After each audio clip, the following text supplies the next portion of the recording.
আসসালামু আলাইকুম প্রিয় দর্শক দূরে জার্নিতে বা কোথাও বেড়াতে গেলে রান্নার ঝামেলা ছাড়া 3 থেকে 4 মিনিটে বাচ্চাদের জন্য সহজ ও পুষ্টিকর একটি সকাল এবং রাতের খাবারের আইডিয়া আপনাদের সাথে শেয়ার করছি, যেটা কিনা পুষ্টিকর ও হবে অনেকক্ষণ পেট ভরাও রাখবে। তো এখানে আর কথা না বলে চলে যাচ্ছি মূল আয়োজনে।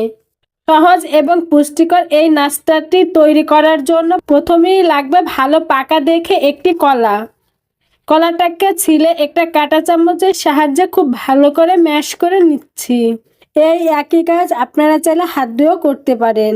কলাটা ম্যাশ হয়ে গেলে অন্য একটা বাটিতে নিয়ে নিচ্ছি। এরপর এর মধ্যে দিয়ে দিব পরিমাণ অনুযায়ী গরুর দুধ।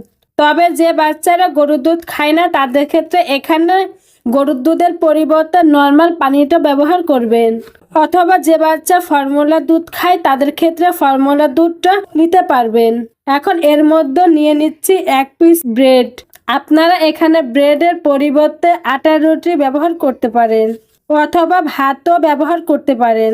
ভাতটা দিলে আগে থেকে চটকিয়ে দিবেন। এখন দুধ এবং কলার ভিতর পাউরুটিটাকে ভালো করে মিশিয়ে নিচ্ছি। আর এই একই কাজ আপনারা চাইলে হাত দিয়েও করতে পারেন। তো যাই হোক, প্রতিটি উপকরণ খুব ভালো করে নিলেই দেখবেন পাউরুটিটা একদম গলে গেছে। তারপরও চামচ দিয়ে চেপে চেপে ম্যাশ করে নিবেন। এখন বাচ্চাকে খাওয়ানোর জন্য একদম রেডি। খুবই সহজ, ঝটপট ও পুষ্টিকর একটি খাবার, খেতেও অসম্ভব মজার। তাই আইডিয়াটি আপনাদের সাথে শেয়ার করলাম। আশা করছি আপনাদেরও উপকারে আসবে। তো দর্শক, এই ছিল আমার আজকের আয়োজন। ভিডিওটি ভালো লেগে থাকলে প্লিজ একটি লাইক দিবেন এবং বাচ্চাদের নিত্য নতুন খাবার রেসিপি পেতে আমার চ্যানেলটি সাবস্ক্রাইব করে বন্ধু হয়ে পাশে থাকবে। আমার বাচ্চার হুটহাট দুষ্টু ক্ষুধা মেটাতে আমি যে খাবারটি ঝটপট ঝামেলা ছাড়া তৈরি করে দিই, সেই খাবার আপনাদের সাথে শেয়ার করব।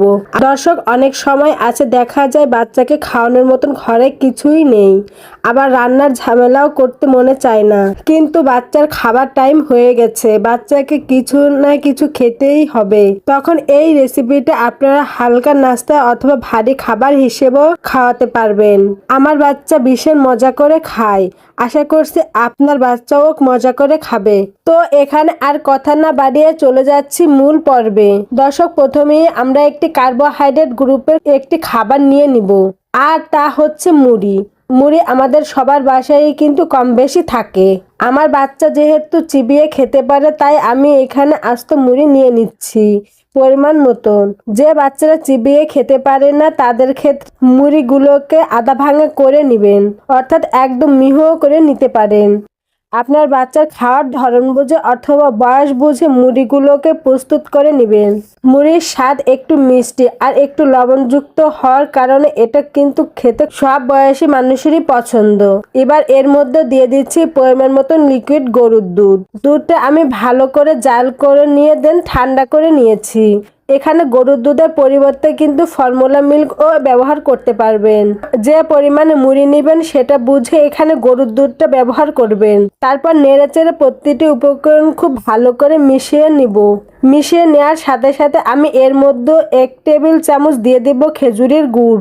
আপনারা চাইলে খেজুরের গুড়ের পরিবর্তে কিন্তু খেজুরের পিউরিটাও ব্যবহার করতে পারেন। সেক্ষেত্রে 2-3টা খেজুর নিয়ে একটু পানির মধ্যে ভিজিয়ে রেখে হাত দিয়ে চটকে তারপর এর মধ্যে দিয়ে ভালো করে মিশিয়ে নিলেই কিন্তু বাচ্চাকে খাওয়ানোর জন্য একদম রেডি। দর্শক, মুড়িটা বেশিক্ষণ ভিজিয়ে রাখলে কিন্তু মুড়িটা নরম হয়ে যাবে, সেই ক্ষেত্রে খাবারটি এত ভালো লাগে না। যদি মুচমুচে থাকে তাহলে খেতে বেশি ভালো লাগে। তো আপনারা যদি চান এইভাবে খাবেন, সেও আপনারা খাওয়াতে পারেন। আর যদি মনে করেন আরেকটু পুষ্টিকর করে বাচ্চাকে খাওয়াবো, তাহলে সেই ক্ষেত্রে আপনারা চাইলে কিন্তু এখানে একটি কলা অথবা একটি কলা অর্ধেকটা কলা আপনারা বাচ্চা যে পরিমাণ খেতে পারে সেটা বুঝে এখানে কলাটা নিয়ে নেবেন। আর অবশ্যই চেষ্টা করবেন কলাটা যেন খুব বেশি ভালো পাকা হয়। তারপর একটা কাঁটা চামচের সাহায্যে খুব ভালো করে ম্যাশ করে এর মধ্যে মিশিয়ে নিলেই কিন্তু বাচ্চাকে খাওয়ানোর জন্য একদম রেডি। দর্শক, বাচ্চারা অনেক সময় খাবার খেতে চায় না, ঠিক আমাদের বড়দের মতো। অনেক সময় সকালের খাবারটা খেতে চায় না, আর অনেক সময় দুপুরে বা রাত্রের ভারী খাবারও খেতে চায় না। তখন যদি বাচ্চাদের একটু ভিন্ন কিছু তৈরি করে দেন তাহলে কিন্তু অবশ্যই খাবে। এই খাবারটি আমার ছেলে খুব পছন্দ করে খায়। আশা করছি আপনাদের বাচ্চাও খুব মজা করে খাবে। একেবারে না খেলেও কিন্তু অল্প খেলেও খাবে, এবং একই সাথে কার্বোহাইড্রেট এবং বিভিন্ন রকমের ভিটামিন মিনারেলস চাহিদা পূরণ হয়ে যাবে। তো দর্শক, এই ছিল আমার আজকের আয়োজন। আল্লাহ হাফেজ।